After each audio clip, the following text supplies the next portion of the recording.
നമസ്കാരം, ഇത് വോഡഫോണിന് വേണ്ടി ശ്രീലക്ഷ്മിയാണ് സംസാരിക്കുന്നത്. പറഞ്ഞോളെ. ഹലോ, ഞാൻ വിളിച്ചിരിക്കുന്നത് താങ്കൾക്ക് ലഭിച്ചിരിക്കുന്ന ഓഫറിനെ കുറിച്ച് ഇൻഫോം ചെയ്യാൻ വേണ്ടിയാണ്. തിരക്കിലല്ലെങ്കിൽ അല്പം നേരം സംസാരിച്ചോട്ടെ സർ? പറഞ്ഞോളെ. സംസാരിക്കുന്ന സാറിന്റെ നമ്പർ ഒന്ന് കൺഫേം ചെയ്യുകയാണ്.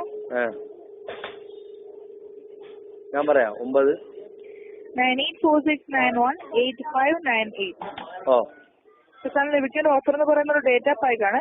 ഓഫർ ചാർജ് വരിക 299 രൂപ മാത്രമേ വരികയുള്ളൂ. സാറിന് 1 GB അൺലിമിറ്റഡ് യൂസ് ചെയ്യുന്ന 3G പാക്കാണ് സാർ ലഭിക്കാം. 1 GB ശേഷം സാർ യൂസ് ചെയ്യുന്നെങ്കിൽ സാറിന് 64 KB/s സ്പീഡ് റെഡ്യൂസ് ആവുന്നതാണ്. എക്സ്ട്രാ ചാർജ് വരികയില്ല. എന്താണ് സർ? രണ്ടാമത് പറഞ്ഞ 299 രൂപയ്ക്ക് 1 GB അൺലിമിറ്റഡ് യൂസ് ചെയ്യുന്ന 3G പാക്കാണ് സാർ ലഭിക്കാം. അപ്പൊ 1 GB ശേഷം സാർ യൂസ് ചെയ്യുകയാണെങ്കിൽ സാർ 64 KB/s സ്പീഡ് റെഡ്യൂസ് ആവുന്നതാണ്.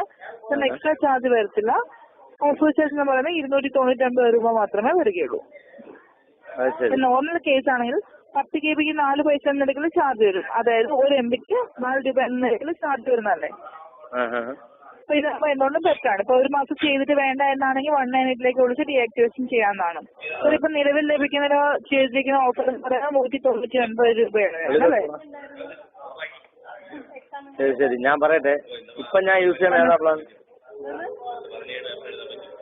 എന്താണ് സർ? ഞാൻ ഇപ്പൊ എന്തോ ഒരു പ്ലാൻ യൂസ് ചെയ്യുന്നുണ്ടല്ലോ. 549 പ്ലാൻ സെർച്ച് ചെയ്തിട്ടുണ്ടല്ലേ?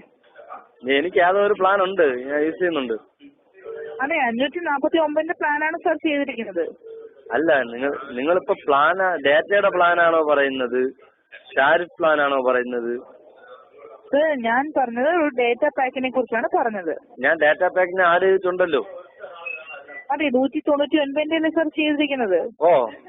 സാർ ഒരു 100 രൂപ ഇടുകയാണെങ്കിൽ സാറിന് 3G ചെയ്തുകൂടെ? നിങ്ങൾക്ക് അതിന് എവിടെയാ 3G ഉള്ളത്? എന്താണ് സർ? നിങ്ങൾക്ക് അതിന് എവിടെയാ 3G കവറേജ് ഉള്ളത്? എന്താണ് സർ, സാറിന് 3G കിട്ടുന്നില്ലേ? എവിടെന്ന്?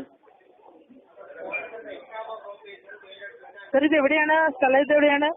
ഞാൻ തിരുവനന്തപുരം സിറ്റിക്കകത്തും വെമ്പായം എന്ന് പറയുന്ന സ്ഥലത്തും. എവിടെയാ സർ? വെമ്പായം. നിങ്ങളെവിടെ താമസിക്കണ? അല്ല, നിങ്ങളെ ഓഫീസ്? സാർ ഇത് എറണാകുളമാണ്. സാർ ഇത് സ്ഥലം എവിടെയാണ്? വെമ്പായം എന്നൊക്കെ പറഞ്ഞാൽ പിന്നെ എങ്ങനെ നിങ്ങൾക്ക് അറിയാൻ പറ്റും എറണാകുളത്ത് താമസിക്കുന്ന ആളിന്? ഓക്കെ സാർ, ഇവിടെ ചെക്ക് ചെയ്യുമ്പോൾ സാറിന് 3G അവൈലബിൾ അല്ലേ സാറിന്? അവൈലബിൾ ആണോ? ഞാൻ ഇപ്പൊ സെക്രട്ടേറിയറ്റിന് അടുത്താണ് ഇരിക്കുന്നത്, അതുകൊണ്ടായിരിക്കും കിട്ടിയത്. ഓക്കെ, സാറിന് നോക്കുമ്പോൾ സാറിന് 3G അവൈലബിൾ ഉണ്ടോ? വെമ്പായം എന്ന് പറയുന്ന സ്ഥലത്ത് 3G ഒന്നും കിട്ടുന്നില്ല. അതുപോലെ നിങ്ങൾ ഐഡിയ കാറിന്റെ റെന്റിന് വാങ്ങിച്ച സാധനത്തിൽ ഒരു ഗ്യാരണ്ടി ഇല്ലാത്ത നെറ്റല്ലേ ഇടുന്നത്. ഹലോ, കേൾക്കുന്നുണ്ടോ? കേൾക്കുന്നുണ്ട് സാർ, പറഞ്ഞോളൂ. നിങ്ങൾക്ക് യഥാർത്ഥത്തിൽ 3G ഇല്ല, വോഡാഫോണിന് 3G ഇല്ല. ഐഡിയ കാറിൽ നിന്ന് ഇരവാണുങ്ങൾ വാങ്ങിച്ചു വെച്ചിരിക്കുന്നത്. അയാളുള്ളത് 100 സ്പീഡ് അയാൾക്ക് കിട്ടും, നിങ്ങൾക്ക് 20-30 സ്പീഡേ കിട്ടുള്ളൂ. ഞാൻ പറയുന്നത് മനസ്സിലാവുന്നുണ്ടോ? ഹലോ, പറഞ്ഞോളൂ സാർ. വിഷമമുണ്ടോ? കേൾക്കുന്നതിൽ വിഷമമുണ്ടോ? Hello madam. പറഞ്ഞോളൂ സാർ, കേൾക്കുന്നുണ്ട് പറഞ്ഞോളൂ. അല്ല, ഞാൻ പറയുന്നതിന് ഫീൽ ചെയ്യുന്നുണ്ടോ? ഹലോ സാർ, പറയുന്നത് മനസ്സിലാവുന്നുണ്ട് സാർ, പറഞ്ഞോളൂ. ഞാൻ പറഞ്ഞ എന്തെങ്കിലും ഫീലിങ്സ് ഉണ്ടോ? ഞാൻ പറഞ്ഞത് തെറ്റാണോ? ഹലോ, ഭംഗിന്നാണ് തോന്നുന്നത്. ഒരു വോഡഫോണും ഐഡിയകളുള്ള ടൈപ്പാണ് സാർ. അവരോട് ചേർന്നിട്ടുള്ളതാണ് 3G കവറേജ് വരുന്നത് സാറിന് നോർമലി. അയ്യപ്പെന്ന് പറഞ്ഞാൽ ഇപ്പൊ എനിക്ക് 2 കാറുണ്ട്. ഒരാളിനെ കൊടുക്കണമെങ്കിൽ ഞാൻ പഴയ കാറിലേ കൊടുക്കും, വലുവ് കുറഞ്ഞ കാറിലേ കൊടുക്കുള്ളൂ. അതേപോലെ അവർ നെറ്റിന്റെ ബ്രാൻഡ് നിങ്ങൾക്ക് തരുള്ളൂ.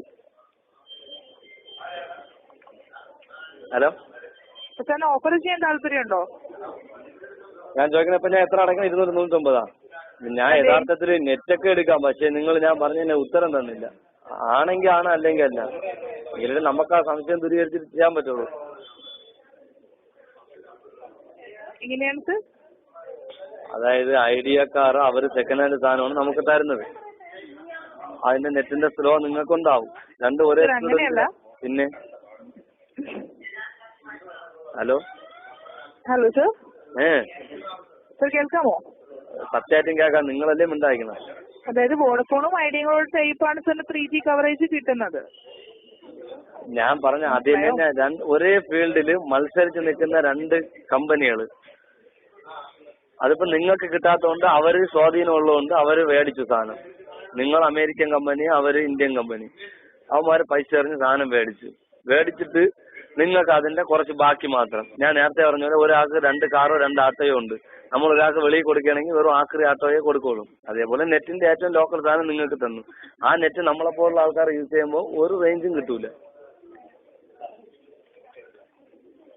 അതാണ് സത്യം. ഞാൻ എന്തായാലും വോഡാഫോണിനെ അഗാധമായി സ്നേഹിക്കുന്നതുകൊണ്ടും 10-12 വർഷം കൊണ്ട് യൂസ് ചെയ്യുന്നതുകൊണ്ടും ഞാൻ എന്തായാലും പോർട്ട് ചെയ്യാൻ ഉദ്ദേശിക്കുന്നില്ല.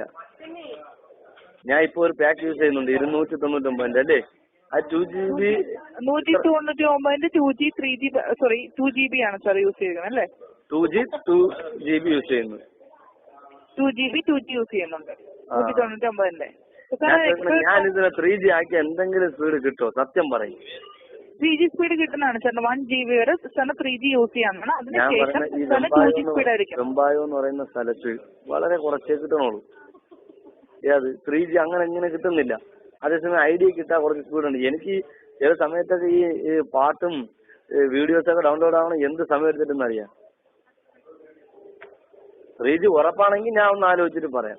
അത് നിങ്ങളൊരു ഗ്യാരണ്ടി പറയണം.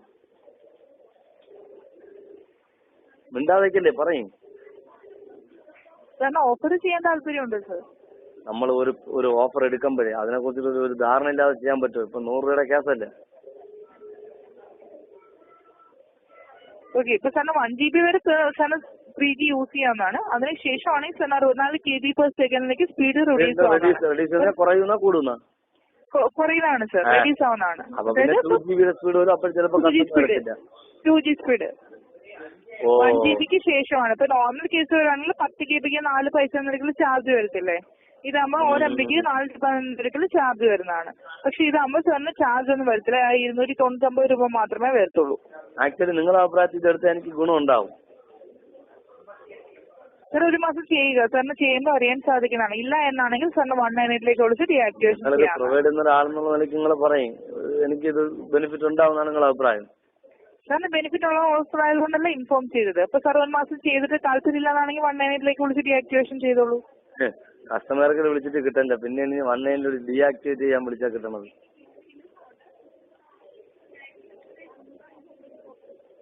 ഹലോ പറഞ്ഞോളൂ സാർ, കേൾക്കുന്നുണ്ട്. ഞാൻ എന്തായാലും ഒന്ന് ആലോചിച്ചിട്ട് ചെയ്യാം. സാറിന് ഇപ്പൊ ഓഫർ ചെയ്യാൻ താല്പര്യമില്ലേ? ഇല്ല, ഈ 100 രൂപ മാസം അധികം തന്നിട്ട് ഈ നെറ്റും കിട്ടിയില്ലെങ്കിൽ ഞാൻ ഇനി കസ്റ്റമർ കെയറിൽ വിളിക്കുന്ന പാട് തന്നെ ഞാൻ എന്തെല്ലാം ബുദ്ധിമുട്ടുകളായി ഈ വോഡാഫോണിനൊക്കെ അനുഭവിച്ചെന്നറിയാം. പിന്നെ നമ്മളൊരു കുടുംബം പോലെ കഴിഞ്ഞ് പോകുന്നതുകൊണ്ട് മാത്രം ഞാൻ വീണ്ടും ഇത് തുടരണമെന്നേ ഉള്ളൂ. ഒരുപാട് ബുദ്ധിമുട്ടുകളുണ്ട്. പിന്നെ അതൊക്കെ നമ്മൾ വെളിയിൽ പറയണ മോശം. ഓക്കെ സാർ, കൂടുതൽ ഓഫറിനെ കുറിച്ചാണെങ്കിൽ 121 ടോൾ ഫ്രീ നമ്പറിലേക്ക് വിളിക്കാവുന്നതാണ്. നിങ്ങളെ പേര് പറഞ്ഞിട്ടേക്ക്. Sir ശ്രീലക്ഷ്മിയാണ് sir. ഇനി അങ്ങോട്ട് വിളിച്ചിട്ട് ഈ ഓഫർ ആക്ടിവേറ്റ് ചെയ്യാൻ വേണ്ടി നിങ്ങളെ പേര് ചോദിച്ചാൽ അവിടെ ആരെങ്കിലും കണക്ട് ചെയ്ത് തരുമോ? അങ്ങനെയില്ല സർ, 198 വിളിച്ചാൽ മതി. അതായത് ഇത് ഞാൻ ഈ പാക്ക് ആക്ടിവേറ്റ് ചെയ്യണമെങ്കിൽ നിങ്ങൾ ഇത്ര സംസാരിക്കുന്ന ആളെന്നുള്ള നിലയ്ക്ക് നിങ്ങൾക്ക് അതിന്റെ കമ്മീഷനോ അതിന്റെ ഒരു ബെനിഫിറ്റോ കിട്ടണം, അല്ലെങ്കിൽ അതിന്റെ ഒരു പോയിന്റോ മാർക്കോ കിട്ടണം. അല്ല ഇനി ഞാൻ അങ്ങോട്ട് വിളിക്കുമ്പോൾ ഏതെങ്കിലും സതീശോ വിനീഷോ ഒക്കെ എടുത്തിട്ട് ഒരു കാര്യമില്ല.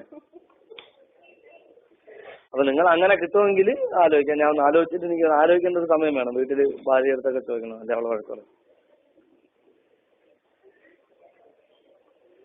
ഓക്കെ സാർ, കൂടുതൽ ഓഫറിനെ കുറിച്ചാണെങ്കിൽ 121 ടോൾ ഫ്രീ നമ്പറിലേക്ക് വിളിക്കാനാണ്. കൂടാതെ എന്തെങ്കിലും കംപ്ലൈന്റ്സ് ഉണ്ടെങ്കിൽ ടോൾ ഫ്രീ നമ്പറായ 198 വിളിക്കാനാണ് സാർ. കൂടാതെ ഒരു ഇൻഫോർമേഷൻ തരാനുള്ളത്, ഞങ്ങളുടെ ഹെൽപ്പ് ലൈൻ നമ്പറും SMS നമ്പറായ 111 ചേഞ്ച് ആയിട്ടുണ്ട്. അത് 199 ആണ്. കസ്റ്റമർ എക്സ്പീരിയൻസ് മാറിയാ? അതെ, 311 ചേഞ്ച് ആയിട്ട് 199 ആയിട്ട്. ഇതാണ് നിങ്ങൾക്കൊരു അത് മിക്കവാറും ഐഡിയക്ക് കൊടുത്തായിരിക്കും. 31 ഇതുപോലെ നമ്പർ ആർക്കെങ്കിലും കിട്ടോ ഊട്ടി നിങ്ങൾ ഇതൊക്കെ മാറ്റാൻ നിന്ന? ഇപ്പൊ അതാ ഏത് കമ്പനിക്ക് പോയത്? ഹലോ, 199 ആണ് സർ. ഇനി 199 വിളിക്കണം. അതെ, അതിനേക്കാൾ നിങ്ങൾ 108 ആക്കി. നല്ല നമ്പറും കൊണ്ട് കളഞ്ഞിട്ട് നിൽക്കുന്നു. നിങ്ങൾ എന്തൊന്നും മിണ്ടാത്തത്? മറുപടി ഉണ്ടാ ഇതിനേക്കാൾ? നമ്മളെ 12 വർഷം കൊണ്ട് ഇത് യൂസ് ചെയ്യുന്നത് തന്നെ കസ്റ്റമർ കെയർ നമ്പർ ഓർമ്മിച്ചിരിക്കാൻ എളുപ്പമാകൊണ്ടാണ് 3 അടിക്കാൻ വേണ്ടിയിട്ട്. ഇനി ഈ കിടന്ന് 19 199 സർ. ആരെങ്കിലും കിട്ടുവായിട്ടാണ് എന്ത് ഈ പ്രശ്നം ഇങ്ങനെ മാറാൻ കാരണം എന്ത്? പത്രത്തിൽ പോലും വാർത്ത കണ്ടില്ലല്ലോ. സർ അഡ്വർടൈസ്മെന്റ് ഉണ്ടായിരുന്നു സർ. സീരിയലിന്റെ ഇടയ്ക്കൊക്കെ പരസ്യം ഉണ്ടായിരുന്ന മിണ്ടാത്തെന്ത്? ലക്ഷ്മി പറഞ്ഞോളൂ സർ. മിണ്ടാത്തെന്ത്? സാർ ഇൻഫോർമേഷൻ ഉണ്ടായിരുന്നു സർ. അത് അഡ്വർടൈസ്മെന്റ് ഉണ്ടായിരുന്നു, ന്യൂസ് പേപ്പറിലൊക്കെ ഉണ്ടായിരുന്നല്ലോ സർ. നിങ്ങൾ എത്ര കോടതി കൊടുത്ത് പരസ്യം കൊടുക്കണം? ഫോണിൽ മെസ്സേജ് വന്നിരുന്നില്ലേ സാറിന്? ഇംഗ്ലീഷിലല്ലേ വന്നത്? ഇംഗ്ലീഷിലല്ലേ അയക്കണ? ഈ കുട്ടി ഒന്നും മിണ്ടല്ലോ. 111 ചേഞ്ച് ആയിട്ട് 199 ആണ് സർ ഇപ്പോ നിലവില്. ആയിക്കോട്ടെ. ശരി, രാവിലെ ഒന്നും ചെയ്യല്ലേ എന്നെ. ഹലോ, മിണ്ടൂലേ ശ്രീലക്ഷ്മി? പറഞ്ഞോളൂ സർ. വേറെ ഒന്നുമില്ല, നിങ്ങളൊന്നും മിണ്ടുന്നില്ല. ഒരു റെസ്പോൺസും ഇല്ലാത്ത ഒരു കസ്റ്റമർ കെയർ. മെസ്സേജ് വരുമ്പോൾ നോ എന്ന് ടൈപ്പ് ചെയ്ത് അയക്കും. എന്താണ് സർ? നിങ്ങൾ ഈ ശ്രീലക്ഷ്മിയായിട്ട് വിളിച്ചതില് നിങ്ങൾ ഹാപ്പി ആണോന്ന് ചോദിച്ച് ഇങ്ങോട്ട് മെസ്സേജ് വന്നാൽ നോ എന്നും പറഞ്ഞ് അയക്കും. ഒരു പോയിന്റ് കുറെ ഒരക്ഷരം മിണ്ടുന്നില്ലല്ലോ. 111 എന്തിന് വിറ്റ്? 3 എന്തിന് വിറ്റ്? മറുപടി എന്താ? അങ്ങനെയല്ലേ സർ? ഇനി അത് ഏത് കമ്പനിക്ക് പോയിന്ന് പറ. അറിഞ്ഞോ അത്? എങ്ങനെയാ സർ? അത് ഏത് കമ്പനിക്കാ കൊടുത്തത്? ഇനി 111 വിളിച്ചാൽ ഏത് കസ്റ്റമർ കെയറിൽ കിട്ടും? സർ ഇപ്പം നിലവിൽ സർ ഇപ്പൊ കോൺടാക്ട് ചെയ്യേണ്ട നമ്പർ എന്ന് പറയുന്നത് 199 ആണ്. അല്ല, ഞാൻ എന്റെ സാമാന്യമായ നിങ്ങളൊരു കസ്റ്റമർ എന്നുള്ള നിലയ്ക്ക് 8, 10, 12 വർഷം കൊണ്ട് ഞാൻ ഈ സിം ഇതേ നമ്പർ യൂസ് ചെയ്യുന്നു. എന്റെ ഒരു ചോദ്യം, നിങ്ങൾ എന്തിനു മാറ്റിയെന്ന് ചോദിക്കണ്ടേ? ഇതിപ്പോ കൊടുത്തത് ആർക്ക്? ഇപ്പൊ നമ്മളതിനൊരു വീട്ടിൽ 10, 12 വർഷം കൊണ്ട് വാടകയ്ക്ക് കിടന്നു. വിറ്റ് നമ്മൾ ഇത് ആർക്ക് വിറ്റ് എന്ന് വെറുതെ ചോദിക്കും പോലെ ഞാൻ ചോദിക്കുന്നത്, നിങ്ങളത് ആർക്ക് കൊടുത്ത്? ഇനി ഈ പുതിയ കമ്പനി വരോ? ഇപ്പൊ ഐഡിയ തന്നെ നിങ്ങൾക്ക് മറ്റേ നെറ്റിന്റെ ബാക്കി ചപ്പട്ടാട്ട എന്നതുപോലെ നെറ്റ് കയറുന്ന ഐഡിയക്ക് തന്നെ നിങ്ങൾ വിറ്റ. സർ കൂടുതൽ എന്തെങ്കിലും ഒരു കാര്യം ചെയ്താൽ മതി സർ. 198 വിളിച്ചാൽ മതിയോ? എനിക്കായി നിങ്ങൾ എന്റെ വിളിച്ച് സംസാരിച്ചതിന്റെ ഒരു ബന്ധം വെച്ചിട്ട് ഞാൻ സംസാരിച്ചതന്നേ ഉള്ളൂ. എനിക്കല്ല നിങ്ങളെ കുടുംബക്കാര് നിങ്ങളെ ബിസിനസിന്റെ സീക്രട്ട് എന്ന് പറയേണ്ട കാര്യം എനിക്കില്ല. ഞാൻ വിചാരിച്ചു നിങ്ങൾക്ക് സ്നേഹമുള്ള ആളായിരിക്കും പറയും എന്ന് വിചാരിച്ചു. മര്യാദയുള്ള ആളാണെന്ന് എനിക്ക് മനസ്സിലായിട്ട് മിണ്ടാതെയൊക്കെ നിന്നപ്പം. സാധാരണ കുമ്പിളരൊക്കെ ചിലതൊക്കെ അഹങ്കാരികൾ എന്തെങ്കിലുമൊക്കെ പറഞ്ഞൊക്കെ വെക്കും. ശരി, അപ്പൊ പിന്നെ വേറെ ഒന്നുമില്ലല്ലോ. പറഞ്ഞതെല്ലാം വ്യക്തമായോ സർ? ഞാൻ ചോദിച്ചതിന് ഒരു ഉത്തരം പോലും പറഞ്ഞില്ല. എല്ലാത്തിനും മറ്റേ പെണ്ണേണാൻ വന്നിട്ട് ആൾക്കാരെന്തോ ചോദിച്ചു കയറി ഒളിച്ചു നിൽക്കും പോലെ ഒന്നെന്തോ ഒരു സൈഡിൽ കയറി ഒളിച്ചു നിന്നിട്ട് ലാസ്റ്റ് വെക്കാൻ നേരത്ത് പറഞ്ഞൊക്കെ ബോധ്യമായെന്ന് വെച്ചാ.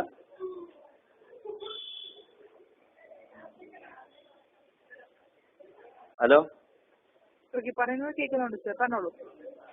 എനിക്കൊന്നും പറയാനൊന്നുമില്ല. ഇയാൾ ഇങ്ങനെയൊക്കെ നിന്നാ എന്താ? ശരി, ആയിക്കോട്ടെ. പാക്കിനെ കുറിച്ച് എനിക്ക് എന്ത് വിലപ്പെട്ട സമയം, ജീവിതമേ പോയി കിടക്കണം. നിങ്ങൾ വെച്ചോളി. വിലപ്പെട്ട സമയത്തിന് ശുഭം. ആയിക്കോട്ടെ.